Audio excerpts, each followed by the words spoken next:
Okay, we got a lot of shit to cover, so let's go ahead and start with the top news. Zack Snyder put up a Facebook picture or a Twitter picture of a piece of a car that looks like a Batmobile and said, you know what, I think we're going to pull the tarp on this probably tomorrow. Yes, Zack Snyder revealed the Batmobile and Ben Affleck dressed as Batman. I know what you're thinking.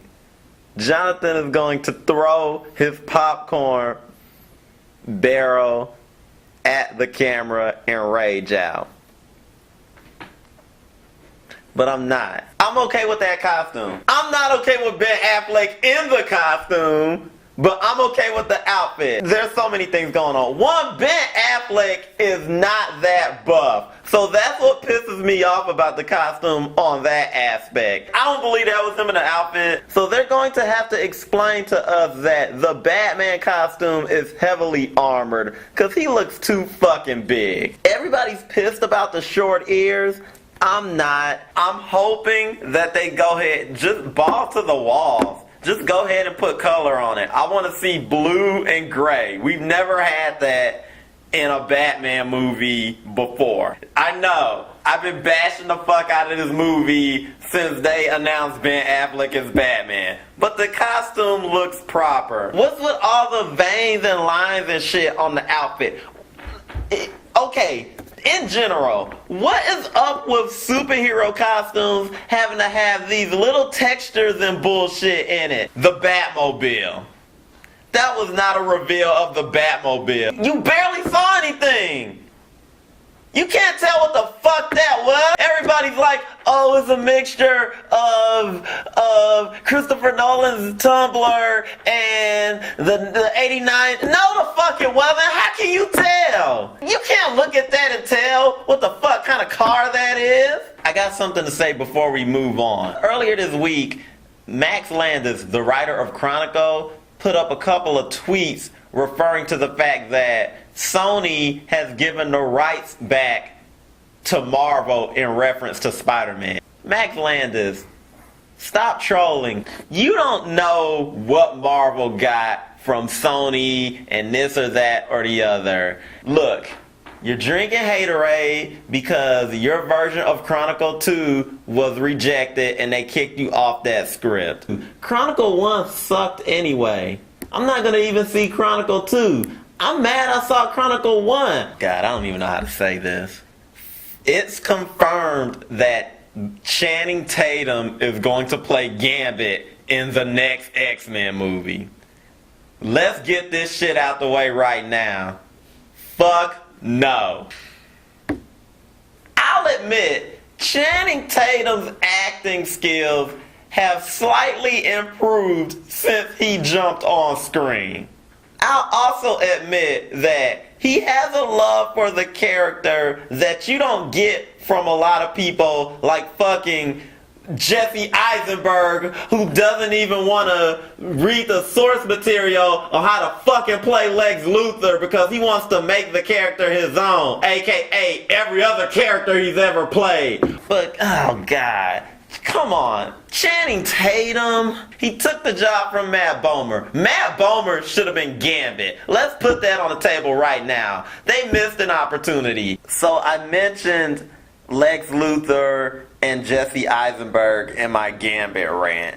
In a recent interview with IGN, Jesse Eisenberg admitted that he hasn't really read up on Lex Luthor and doesn't really know who he is as a character. I don't understand how the fuck you don't know who one of the greatest villains of whatever. He plans to play the character in his own right and make the character his own. That's code for I can't act. I do the same shit in every movie, and I'm gonna do that in this movie. So you guys gotta accept it because this is what you're getting. Yeah. Another reason why this movie is going to crash and burn. So we got a teaser trailer for Mockingjay, the next installment in the Hunger Games movie. I mean, it was that bird on fire flying around. That's about all I can say. I didn't watch Hunger Games. They have announced a Power Rangers movie.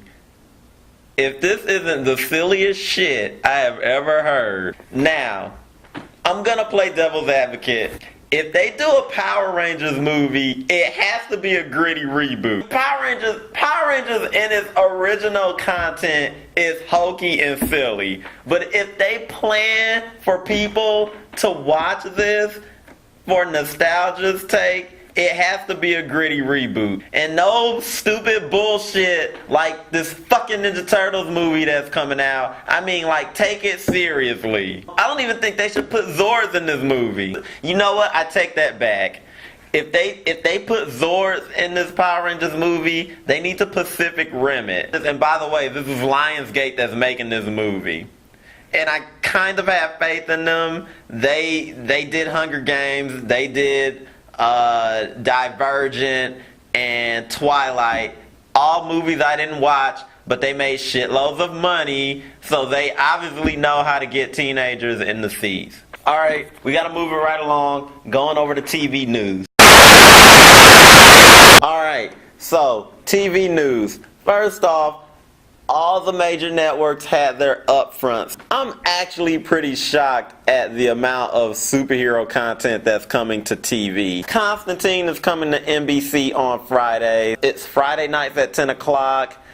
That's kind of a dead zone spot.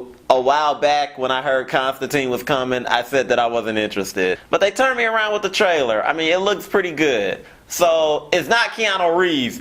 I can say that much for sure. It's not the fucking Keanu Reeves and Shia fuckbag. The trailer I was most excited about was The Flash. I'm not convinced the dude playing The Flash is a really good Flash. But everything else around this dude, the production value, the cast, this show looks like it's gonna be really good. A trailer for Gotham also came out.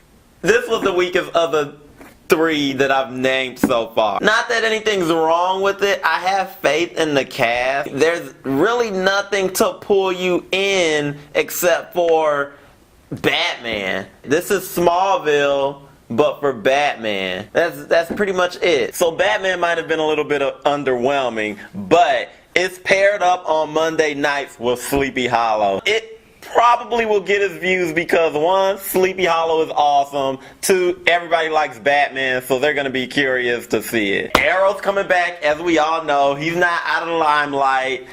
He's still on his regular time, Wednesdays at 8. John Barrowman, yes, otherwise known as Malcolm Merlin, has been made a series regular. Wednesdays at 8, he taking it to church.